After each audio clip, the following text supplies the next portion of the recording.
దీపావళి పండుగ అయితే మీనా వాళ్ళు చాలా గ్రాండ్గా చేసుకుంటూ ఉంటారు. అలా గ్రాండ్గా చేసుకున్న వాళ్ళని చూసి రవి దూరం నుంచి చూసి ఆనందపడుతూ ఉంటాడు. ఇక మీనా, మౌని వీళ్ళందరూ అయితే చాలా హ్యాపీగా క్రాకర్స్ కాల్చుకుంటే హ్యాపీగా నవ్వుకుంటూ ఉంటారు.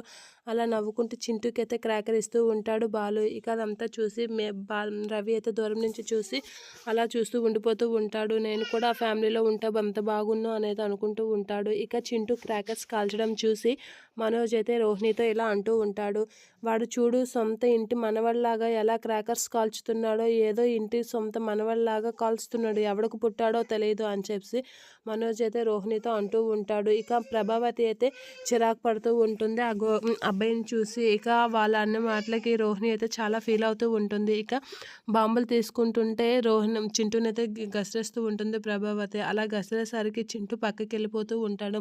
వీళ్ళు పక్కకి వెళ్ళని గసిరేసరికి చింటూ పక్కకి వెళ్ళిపోతూ ఉంటాడు. అది చూసి రోహిణి షాక్ అవుతూ ఉంటుంది. ఇక అక్కడ క్రాకర్స్కి అందరూ భయపడుతూ ఉంటే చింటూ కూడా భయపడి ఒక మూలన భయపడుతూ అలా ఉండిపోతూ ఉంటాడు. అది చూసి రోహిణి చింటూ అని చెప్పి గట్టిగా పిలుస్తూ చింటూ దగ్గరికి అయితే వెళ్తూ ఉంటుంది. అది చూసి అందరూ ఒకసారిగా షాక్ అవుతూ ఉంటారు.